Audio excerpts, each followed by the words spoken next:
Well, joining us to discuss the upcoming plan to potentially reoccupy Gaza is our panel, Yissachar, Director of Research at IDSF, and former Ambassador Yoram Ettinger, an expert on U.S.-Israel relations and the Middle East.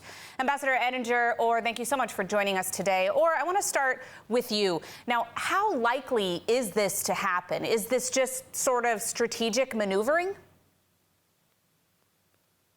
Well, Emily, I think Israel really reached a dead-end situation here where Hamas didn't give us much of a choice. I'm reminding you that Israel already agreed to several propositions by Witkoff and by the U.S. administration, passed it on to Hamas, and for a minute there it seemed that Hamas gave its tacit approval, but then the requests and modifications were completely out of the question. Israel wants to release all hostages. But it cannot receive these kind of absolutely out of the question responses from Hamas. But what we also see, in my opinion, is the biggest gaslighting campaign in history, where Israel is portrayed as a genocidal power that joyfully kills and starves Palestinians, where we saw this week one more time just how cruel Hamas is, just how cruel, and the PIJ, by the way, how cruelly they treat our hostages. And so I think we reached a point where Israel has no choice. It has to occupy the remainder of 25% of the Gaza Strip in order to release the hostages and ensure that there will never be any more hostages in the future. Now, Ambassador Ettinger, if the Israeli government does indeed move forward, what would the diplomatic ramifications be for this move internationally? Well, diplomatic reaction is expected to be anti-Israel and not pro-Israel, as has been the case, in fact, for the last 77 years. Nothing new here. However, an Israeli move to obliterate Hamas, which is a linchpin of anti-US, anti-Western Islamic terrorism, a branch of the Muslim Brotherhood, which has its machete at the throat of every single pro-American, pro-Western Arab government. An Israeli move to obliterate that mutual enemy, mutual to Israel, to the West, and to the pro-Western Arab regimes, would be a service to Western interest as well as pro-Western Arab interest, independent of the talk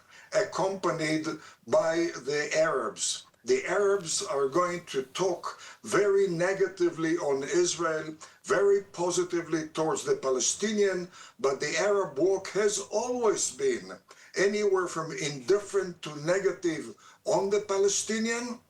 And in this case, they pray, they hope for Israel to serve their interest by obliterating Hamas rather than caving in to diplomatic pressure by the West. We did see similar things with the statement that came from the Arab League, even recently calling on Hamas to disarm, to dismantle. I want to turn to you. When we talk about occupation, are we discussing a civil occupation, a military occupation? I mean, who would govern? What do we know so far based on what's being discussed at the government levels?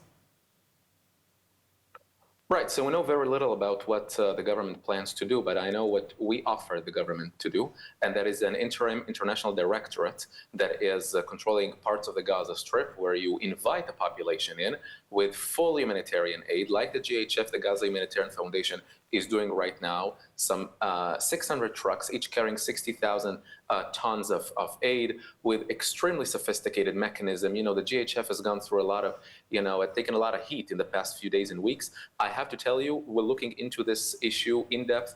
This is not the case. This is the best case scenario for Gaza citizens, much better off than what Hamas and UNRWA can provide them, and they're doing a magnificent job, and they absolutely do not deserve all the heat that they're taking.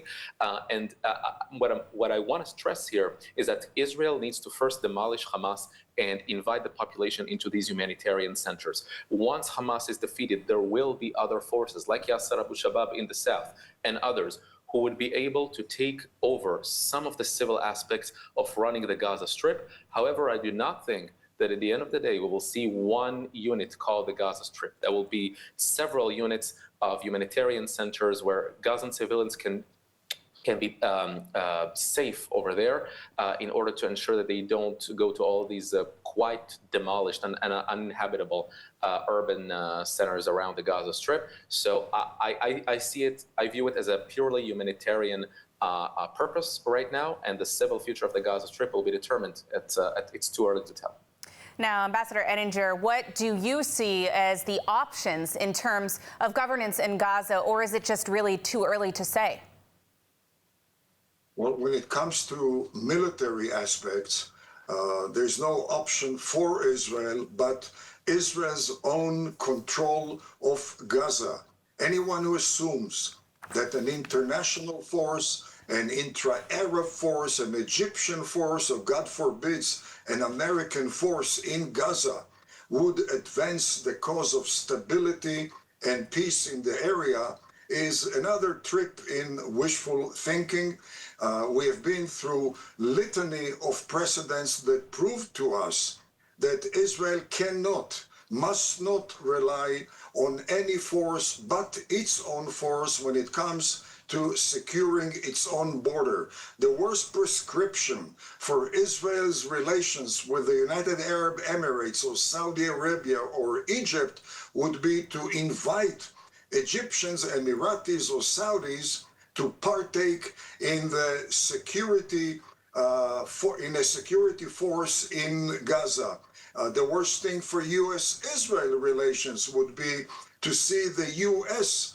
partaking in securing compliance with the security agreements in Gaza. It must be Israel's own commitment and Israel's own assignment.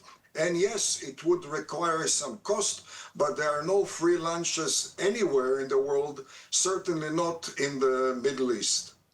Now, Or, before I let you guys go, I do want to ask you, I mean, surely we will see harsh condemnation from the international community. We're already hearing some of it, most likely surrounding the issue of the Palestinian population inside of Gaza. What are the options, and do you believe that Israel is prepared for such a storm, whether it be diplomatically or on social media or on the ground continuing inside Gaza?